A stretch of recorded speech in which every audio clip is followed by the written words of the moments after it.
Sunflower and the Forest of Twisted Memories by Alberto Martin Tabora.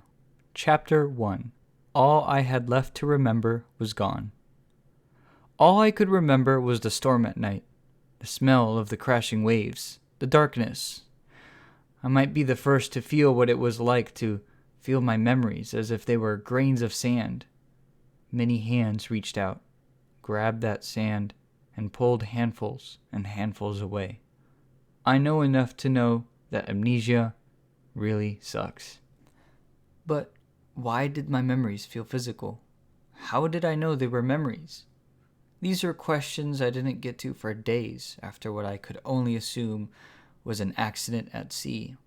I still remember the smell of wood, broken, sandy wood. It lingered as I laid in the sand. I remember the feeling of crawling away, but I don't remember doing so. I just laid in the sand and let the night pass. I let my eyes close as the grains inside my mind were taken away. The next thing I knew was remembering that it was April. Not a day, not a year, just April. Okay, it was April. And then there was a girl, just staring down at my corpse. Or at least, what she must have thought I was.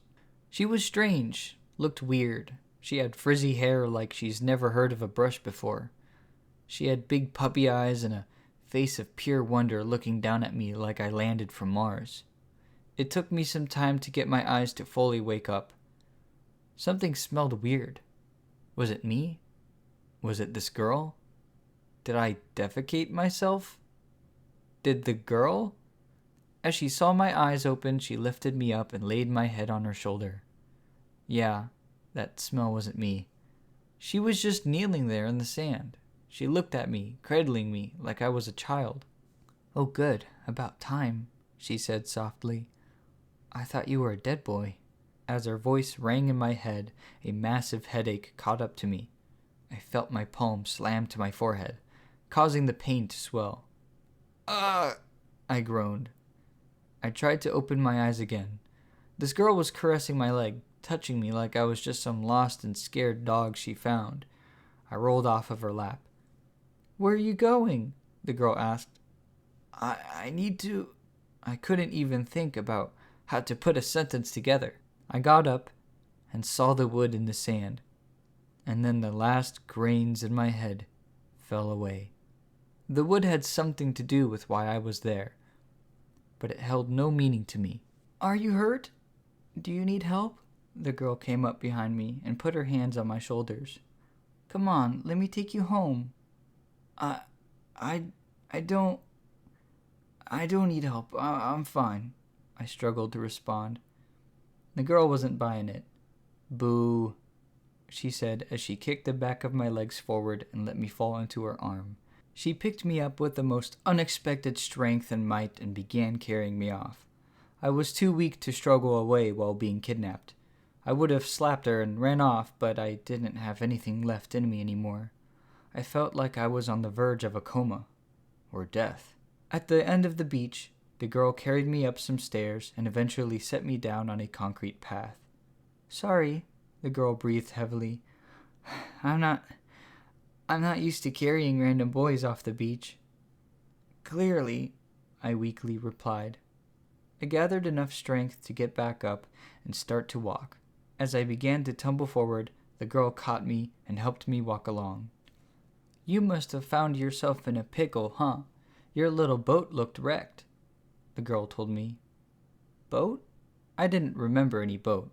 I didn't remember anything. But I supposed that's what the wood was, so I went with it. Right. Wood. A boat. "It's okay. I don't remember where I come from either," the girl said. "I can tell you want to just flop right on over. We can talk when we get to my home." After several minutes, maybe half an hour, maybe a whole hour, we got to this girl's home. It was an abandoned school building, or seemed as such, given by the sight of an old playground set beside the building. Vines grew everywhere. There were old houses across the street. They all seemed to be unused. The trees were tall and everywhere. A whole forest sat beside and around the school building. The trees surrounded the area. Some grew out of the road and the sidewalks. Many grew out of the abandoned homes on the side. A couple grew out of the school building. It was a nice light orange color, or seemed like it would have been if it weren't covered in vines and moss. The grass was, on the contrary, heavenly mowed down. The girl took me over to the grass and rested me on the playground beside the building.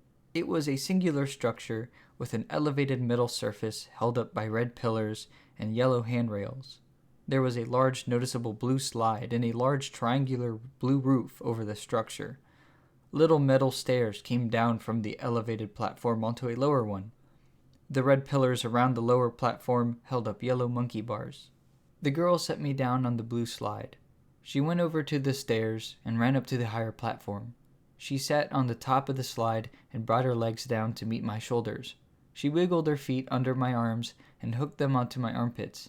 I felt her legs slowly slide me up to the top of the structure. Once I was close enough, she switched her feet out for her hands and brought me up to the top of the slide.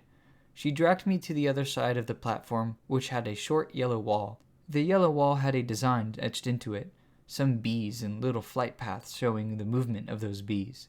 Around the lines there were some flowers, all neatly decorating the short yellow wall. The girl rested her back against it and made sure I was well rested against it as well. "I need to get some pillows up here. I've been meaning to for a while," the girl said. It was calming up there in the small structure. The wind was warm and the sun was shining. The birds were chirping. It was quiet, peaceful. But the silence was broken by this girl trying to meet who I was. Unfortunately for the both of us, I didn't know who I was. "Do you remember your name? Where do you come from?" she asked. "Nothing," I said. I kept looking off into the distance. The scenery, however, was more of just a big wall that belonged to the school building and part of the road that stretched across the property. "That's a shame," the girl responded. "I don't remember where I came from either, but I can tell you my name." I slowly turned my head to look at her. "Sunflower," she introduced herself. "Sunflower? That's your name? Like, actually?" I asked, confused. "Yeah, weird, I know." Sunflower looked off into the distance. "Why is your name Sunflower?" I asked. Sunflower got up and kneeled. She started to lift up her dress. "Whoa, hey, if it's a tattoo or something, you can just tell me," I told her as I closed my eyes and awkwardly turned my head to the side and away from her. "No, look," Sunflower urged. I looked over to find Sunflower with her dress pulled up, exposing her belly. "Have you ever seen a sunflower seed before?" she asked. "What?" "My belly button looks like a sunflower seed, and I think that's where my name comes from. Or at least I like to think that's where it comes from." Sunflower brought her shirt back down. "Cute," I said sarcastically.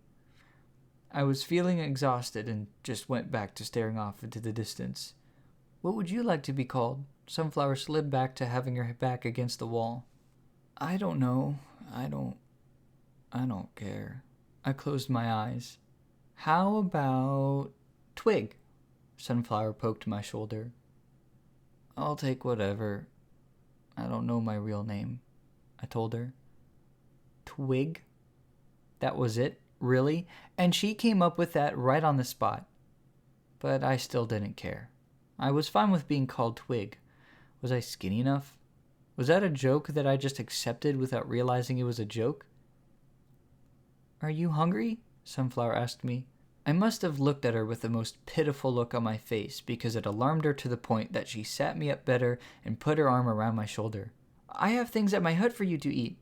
Come on, let's have you eat," she urged. She pushed me over to the slide and then pushed me down the slide. She came around, running to the bottom of the slide, and picked me up again. "What are you—" I was interrupted by her quick pace. She just lifted me up like a pile of twigs and carried me off into that mysterious forest that sat next to the school building. End of chapter 1.